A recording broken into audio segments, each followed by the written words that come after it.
and welcome back to another edition of What's New with Doug. On today's episode, I'll be showing you how to make Old Bay sugar cookies. Now, while this is not my own recipe, I did find this recipe on Old Bay's website, and when I saw the recipe, I immediately said to myself, I love Old Bay, heck, why not? Let's try it. Now, while most people I've talked to have told me that it doesn't sound very interesting, I figured, you know what, not everyone has to like the same thing, so I'm totally cool with that. I mean, heck, the other day I made Old Bay pancakes for breakfast. The last two Thanksgivings, I've cooked my turkey in Old Bay. I've used Old Bay on so many things, so I figured let's add one more thing to that list, which is why these cookies sounded just like the right thing to do. Today's episode is brought to you by me, myself, and I. First up, you want to take 2 3/4 cup of flour. I suggest using it in a bigger bowl. A chip bowl is what I'm using. Then you want to take 2 teaspoons of cream tartare. Dump that in. Then you want to take half a teaspoon of cinnamon. Dump that in. And then you want to take 1 teaspoon of baking soda. Dump that in. And then whatever mixing method you prefer to use, you want to mix all these 4 ingredients together real well. I'm just using a basic old fork, nothing fancy here. So you want to mix all these. So until the next step, stay with me. Next up, you want to take 1½ cups of sugar.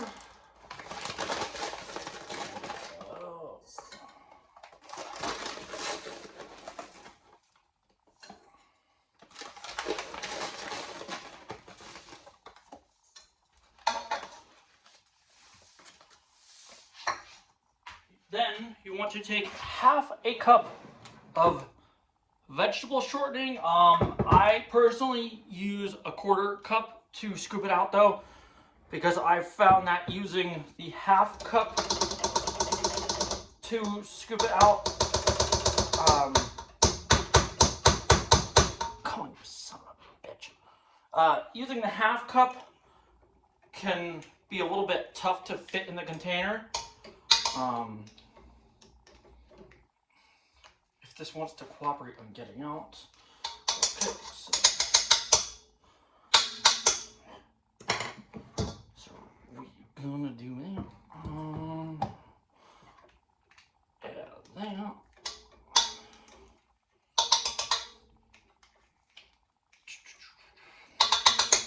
And as you can see, it doesn't always want to cooperate, so just do your best and fork it out.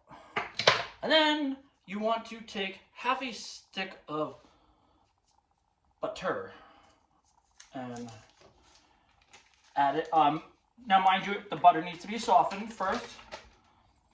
And then you want to lower your mixer and put it on a medium speed. My mixer has 6 speeds, and I always put it on I start out with a 2 and then eventually work my way up to a 3 until it's nice and fluffy.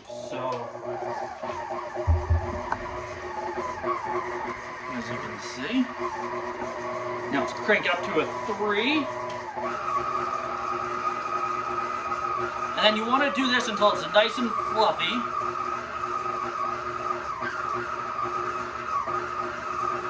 This does take, I want to say, about a minute or 2. So once it's nice and fluffy, I'll come back. Until then, stay with me. Next up, you want to take 2 eggs. Oh, that's funny. Just so happens to be that these are my last 2. Oh, where did I do that? Crack them into the bowl.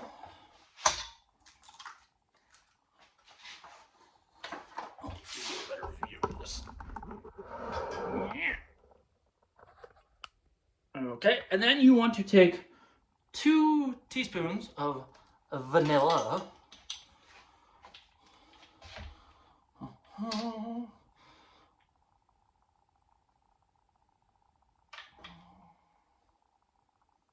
then, one thing I've learned is always make sure the caps are on tight before you go ahead and move, because I've bumped into stuff before, and next thing you know, it's a whole mess. So once you have the 2 eggs and the 2 teaspoons of vanilla mixed in, you want to take your mix of your tartar, cinnamon, baking soda, and flour, and just gradually add it in. To start, I always just add half the bowl, and then get mixing for that. And then again, you want to put it on a medium speed. I don't know if anyone has a food mixer. You know how good these things are and how awesome they are. I always like to treat myself every year for Christmas, and I bought this, and it's a heck of a deal. It has the whisk, some other kind of hook. I can't say it, so I'm not going to butcher it. And then it also has a bread hook. There's a lot of possibilities you can do with it. So now that mixture is starting to come along, you want to take the last of it and add it in. Let's see if I can get a better angle of what we're working with.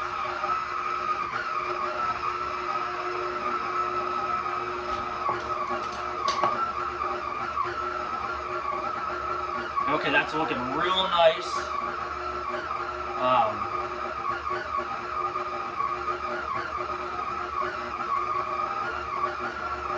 And then this normally takes, I want to say, about a minute or so. So until then, stay with me.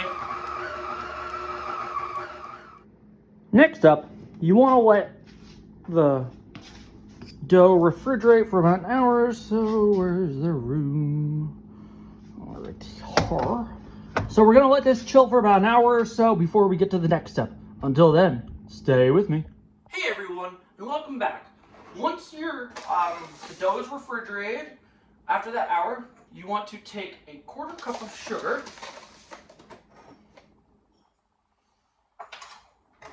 um, 5 teaspoons of Old Bay. Random story, and I know it might sound kind of lame to a lot, if not most people. But last night, my neighbor actually sent me a text message asking me if she could have some Old Bay. And I thought she was just joking and being a smartass at first. But she said, no, like I actually need it for what I'm currently making. So I said, yeah, absolutely. Like I feel honored. And the reason I feel honored, again, I know I repeat myself a lot, and I'm sorry, that's me. I thought it was awesome, because I feel like it's normal to say, hey neighbor, you got some flour, egg, milk, sugar, but like to ask like, hey, do you have some Old Bay? So I wound up giving her one of these 1-pounder containers and these 2.62 containers. And she offered to pay for it, and I told her no. So I thought it was pretty cool. So once you get your Old Bay and flour, or your Old Bay and sugar together, pardon me, you want to mix it around. I take a fork for pretty much everything I mix, and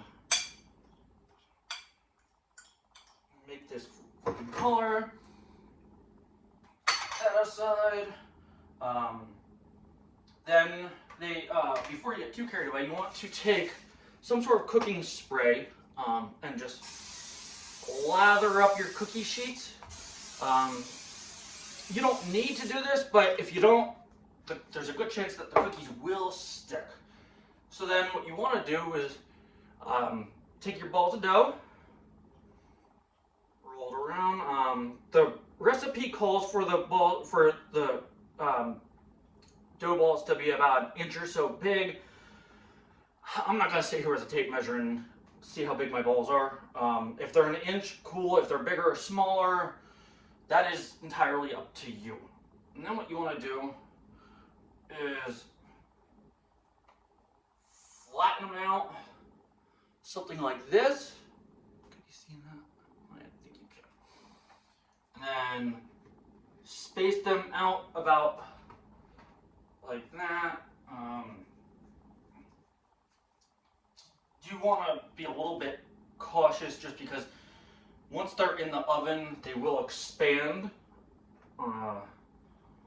So when I make these, I normally do 3 to a row. I can normally get about 9 to 12 cookies per cookie sheet at a time.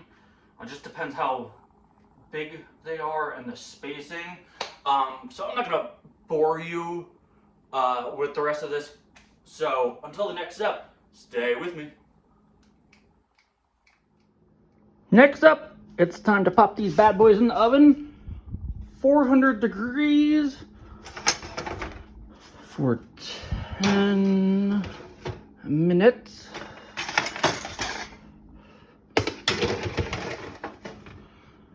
So there's that. Here it is. Let's cook 10. Where does it start? Shit. Start. We will see you on the other side. Until then, stay with me. And they're done. Carefully, you want to burp it. A little hot. Oh, perfecto.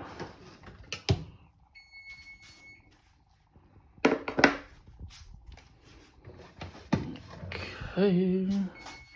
Now you want to give these, I normally like to give them about 10 minutes or so to cool down before you dabble in. So until then, stay with me. Now it's time for the big test.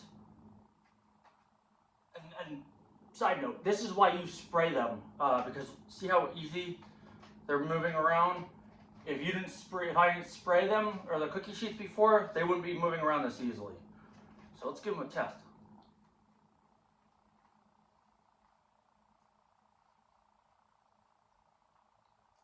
Yeah, they're definitely worth making, just my opinion though.